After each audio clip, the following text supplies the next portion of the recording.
जय सिया राम। नीलांबुज श्यामल कोमलांगम सीता समारोपित वाम भागम पाणो महासायक चारु चापं नमामि रामं रघुवंशनाथम। कर्पूर गौरं करुणावतारं संसार सारं भुजगेन्द्र हारं सदा वसन्तं हृदयारविन्दे भवं भवानी सहितं नमामि। मनोजवं मारुततुल्यवेगं जितेन्द्रियं बुद्धिमतां वरिष्ठं वातात्मजं वानरयूथमुख्यं श्रीरामदूतं शरणं प्रपद्ये।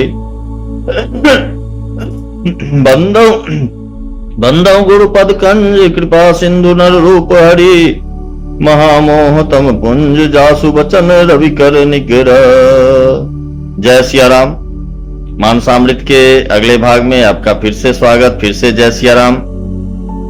पिछले पाठ में हमने बालकांड के दोहा संख्या 265 तक का पाठ किया था।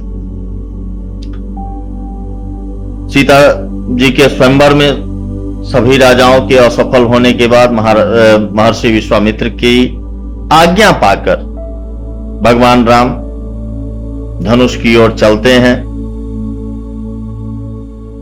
और सारी दुविधाओं, आकांक्षाओं, आशीषों के बीच शिव धनुष को सरलता से उठाकर उसे तोड़ डालते हैं।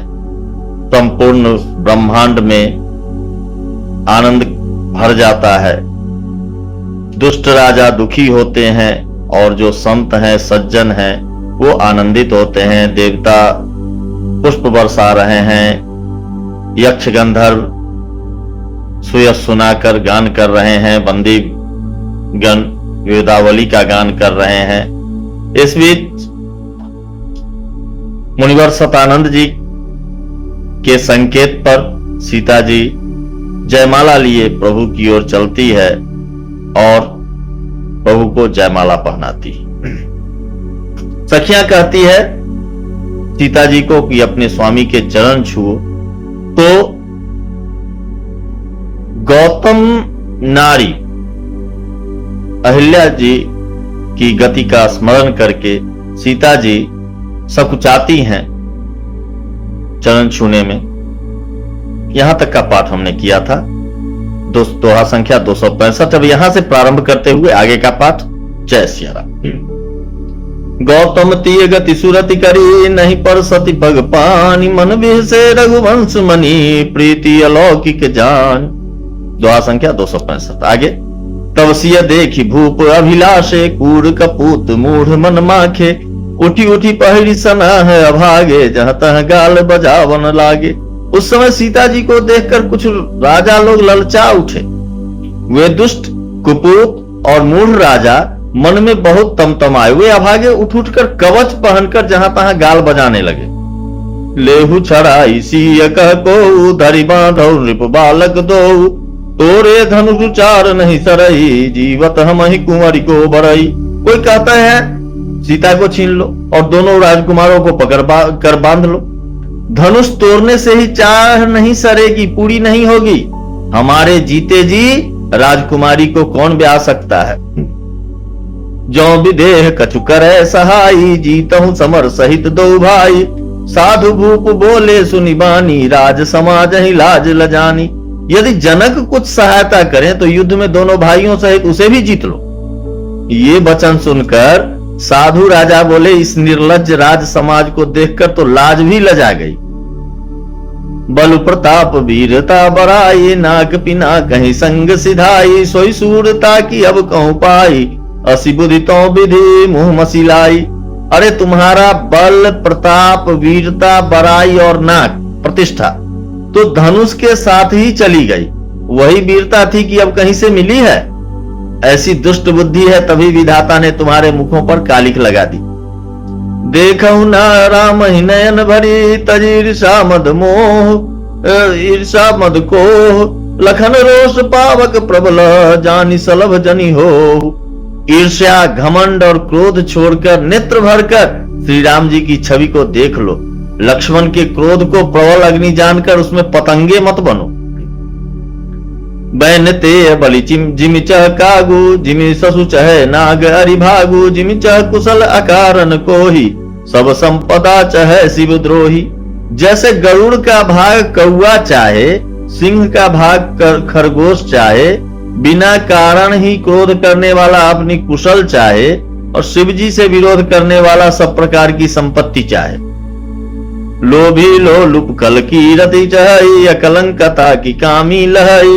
हरिपद विमुख परम गति चाहा, तस तुम्हार लालच नर नाहा। लोभी लालची सुंदर कीर्ति चाहे, कामी मनुष्य निष्कलंकता चाहे, तो क्या पा सकता है? और जैसे श्रीहरि के चरणों से विमुख मनुष्य परम गति मोक्ष चाहे, हे राजाओं, सीता के लिए तुम्हारा लालच भी वैसा ही व्यर्थ है। कोलाहल सुन सकानी, सखी लभाई गई जहाँ रानी। राम सुभाए चले गुरु पाही, सिय स्नेह बरनत मन माही। कोलाहल सुनकर सीता जी शंकित हो गई। तब सखियां उन्हें वहां ले गई जहां रानी यानी सीता जी की माता थी। श्री रामचंद्र जी मन में सीता जी के प्रेम का बखान करते हुए स्वाभाविक चाल से गुरु जी के पास चले। रानिन सहित सोच बस सिया, अवधो विधि कहा करनिया। भूप बचन सुनी तूत तकहीं, लखन राम डर बोली न सकहीं। रानियों सहित सीता जी दुष्ट राजाओं के दुर्वचन सुनकर सोच के वश हैं कि न जाने विधाता अब क्या करने वाले हैं। राजाओं के वचन सुनकर लक्ष्मण जी इधर उधर ताकते हैं, किंतु श्री रामचंद्र जी के डर से कुछ बोल नहीं सकते। अरुण नयन बिकुटी कुटिला, चितवत निपन कसको। मनोमत गजगन रखी, सिंह किशोर ही चोप। उनके नेत्र लाल और भौहें टेढ़ी हो गई और विक्रोध से राजाओं की ओर देखने लगे, मानो मतवाले हाथियों का झुंड देखकर सिंह के बच्चे में जोश आ गया हो। खर भरु देखी विकलपुर नारी, सब मिली देहि महीपन गारी। तही अवसर सुनि शिव धनु भंगा, आयु भृगुकुल कमल पतंगा। खलबली देखकर जनकपुर की स्त्रियां व्याकुल हो गईं और सब मिलकर राजाओं को गालियां देने लगी। उसी मौके पर शिव जी के धनुष का टूटना सुनकर भृगुकुल रूपी कमल के सूर्य परशुराम जी आ गए।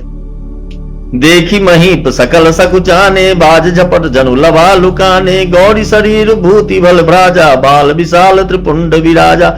इन्हें देखकर सब राजा सच्चा गए, मानो बाज के लपेट झपटने पर बटेर लुक गए हों, छिप गए।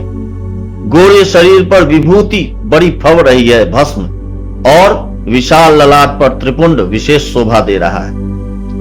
शीश जटा शशि बदन सुहावा, ऋषभस कछुक अरुण होइयावा। भ्रकुटी कुटिल नयन रिसराते, सहजों चितवत मनहु रिसाते। सिर पर जटा है, सुंदर मुखचंद्र क्रोध के कारण कुछ लाल हो आया है।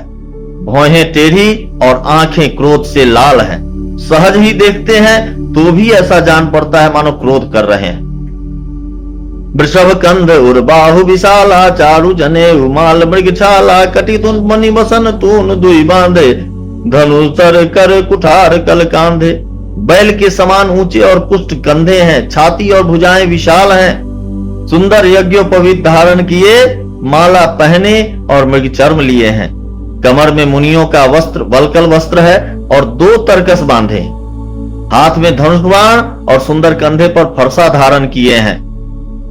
शांत वेश धर करनी कठिन, बरनी न जाई स्वरूप। धरि मुनि तनु जनु वीर रस, आयो जहाँ सब भूप। शांत वेश है परंतु करनी बहुत कठोर है। स्वरूप का वर्णन नहीं किया जा सकता, मानो वीर रस ही मुनि का शरीर धारण करके जहां सब राजा लोग हैं वहां आ गया हो। देखत भृगुपति वेश कराला, उठे सकल भय विकल भुआला। पितु समेत कही कही निज नामा, लगे करन सब दंड प्रणामा। परशुराम जी का भयानक वेश देखकर सब राजा भय से व्याकुल हो उठ खड़े हुए और पिता सहित अपना नाम कह कह कर सब दंडवत प्रणाम करने लगे।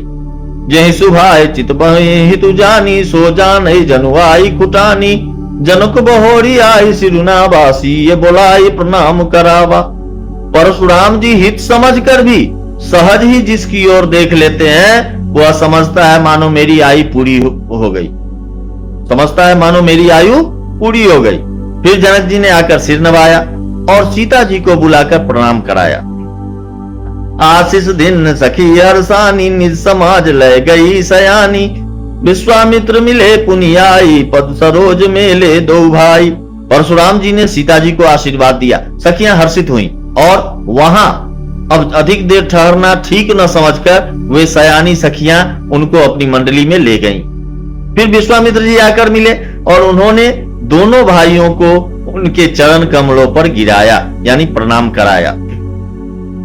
राम लखन दशरथ के ढोटा, दीन आशीष देखी भल जोटा, राम ही चितई रहे थकी लोचन, रूप अपार मार मद मोचन। विश्वामित्र जी ने कहा कि राम और लक्ष्मण राजा दशरथ के पुत्र हैं।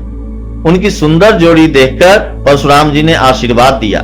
कामदेव के भी मद को छुड़ाने वाले श्री रामचंद्र जी के अपार रूप को देखकर उनके नेत्र थकित हो रहे, स्तंभित हो रहे।